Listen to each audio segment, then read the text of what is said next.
Obviously, it's a very exciting day for the players and the staff, really. It's sort of a long time coming. I guess it just brings the season a little bit closer when you get the fixtures and you can start earmarking ones that you really want to play in, especially as individuals. You know, for me personally, obviously going back to Headingley is always fantastic, and you know, obviously Bresson, Ollie and Dolby, that's one that they look at. You know, Liam Norwell, Craig Miles look at the Gloucester fixtures, and anyone who's come from a club who's in the same division, you start looking at those games and just, you know, making sure you're in a good space to play them games. But look, it's going to be a difficult season. We know that. No one's just going to give us the championship again, so we're going to have to work hard.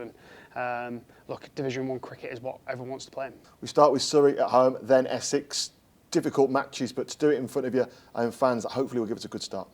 Yeah, fantastic. I think you always want to start the season at home and you always want to finish the season at home. So to have the balance of those two is fantastic. You know, Surrey are proven champions in the last couple of years. They might not have been at the best in the last couple of years, but I think 2018 they had a really, really strong side and sort of dominated the league, really. So it'd be great to have them back. We had a couple of really good games with them in 2019, so I'm looking forward to playing them. And Essex are a fantastic team. They've probably been the best red ball team in the country for 4 or 5 years. So amazing test, and we obviously played against them, you know, really well last year. Rob Yates' 100 was a highlight of that game. So yeah, two huge games, but Division 1 there's never going to be an easy game. So you know, you'd rather, you know, get straight into it. Yeah, a little bit different this year, isn't it? Going back to that old 2-league format, how different do you think that's going to be in comparison to what we've had during the COVID years? Yeah, it's going to be different. Look, like I said, every game is going to be a tough game. You know, anyone can beat anyone. It's that sort of league, Division 1. There's always going to be teams at the top who are going really well and teams at the bottom, but I think everyone sort of around there can beat anyone on any given day, really. So it's going to be good to know that you're going to be in a test every week. There's going to be no easy fixtures. You know, I can't imagine there'll be too many 2-3 day wins in the division, which is what you want. You want to play on the best pitches against the best teams all year round, and I think we'll have that. Obviously, more games in the height of summer as well, which will hopefully enhance the quality of cricket around the country. And I think I've said this before, that I think the teams who pick up a lot of points in June and July will do really well come the end of September. Yeah, the formats are in blocks, aren't they? Which means the focus can be on a certain, whether it's county red ball, whether it's white 50 over. How important do you think that is, and how important is it therefore to get off to a good start, so when you do change formats, you're not having to scratch around and rely on other results? Yeah, 100%. I think those first 6 games, I think it is, you know, 6 games in 7 weeks is going to be huge, just for the sort of durability of the squad. Look, it's hard to earmark anyone who's going to play at the minute and what teams you're going to put out for certain games, you know, because then there's still a lot of time between now and the start of the season. But you know, obviously there's a few games where we play away and we play here, so we'll have to come up with different game plans for teams who we've not played for a couple of years. You know, Surrey and Essex being a couple of those sides. Obviously we've played Gloucester and Somerset a couple of times in recent past, so we know roughly what they're going to come with. And you know, it'd be really interesting to take on those sides. You know, in a division that, you know, could go either way. Edgbaston will host India twice, Test and a IT20. Then it's finals day. That means a little bit of rest and a little bit of travelling for you away from Edgbaston. How do you guys cope with that?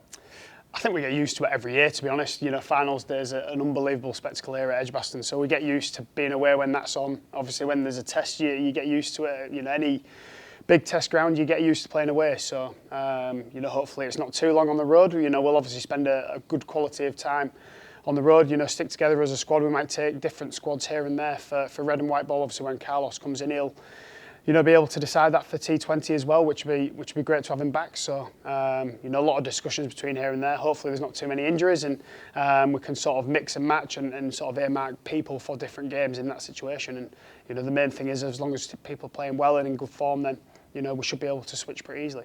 As a team, we're hungry to defend our county championship title, but we're also hungry to get white ball success as well. Is that something that's been on the players' minds, especially T20?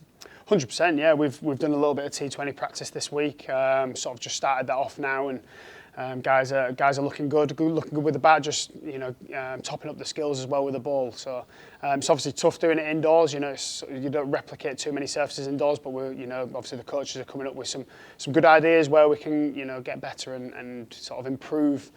You know, what's probably been missing in the last couple of years. We were very close last year. We probably just fell away at Kent in the quarter-final, and then obviously a young squad as well. So it's about developing those younger lads and pushing for 50 over honours, and obviously the guys who are in and around the T20 team to come back and obviously push that forward. You know, Jake Lintop, Alex Davis and Danny Briggs obviously had some 100 ball success. So, you know, that knowledge that they can bring from there into into our T20 team can only be valuable.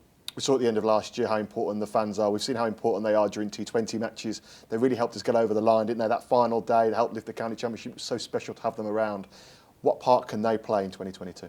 Yeah, unbelievable. That last day was one that I guess anyone associated with the club will never forget. I can remember the noise was fantastic. When we sort of the fifth wicket onwards was absolutely amazing, and almost sounded like a T20 at times. They're absolutely fantastic to get us over that line on such a good day as well. So, look, I think once you've had a taste of success and you want it again, it's not just the players and the staff, it's the members as well. So, everyone associated with the club is very hungry for more and hungry for trophies, and I think that's a sign of a very good club.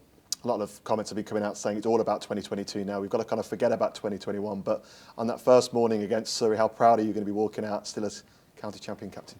Yeah, 100%. I think like Ollie did. I think Ollie did a good interview the other day. We've done our celebrating. We had a good month where we enjoyed everyone's success, but I think the full focus is 2022 now. Yes, we'll still be county champions until probably the end of September officially, but I think we're going to treat it like any normal season and go in with that mindset that we're still shooting for the top. Really, I know a lot of teams are going to come to Edgbaston and try and take us down on good wickets here, which we'll really enjoy and thrive off. And like I say, if we can get some results early, get some points on the board, and as long as we're sort of in and around the mix, or we've got a position to launch from come the beginning of September, it just leaves that 3-4 games at the end of the season where we saw last year anyone can beat anyone.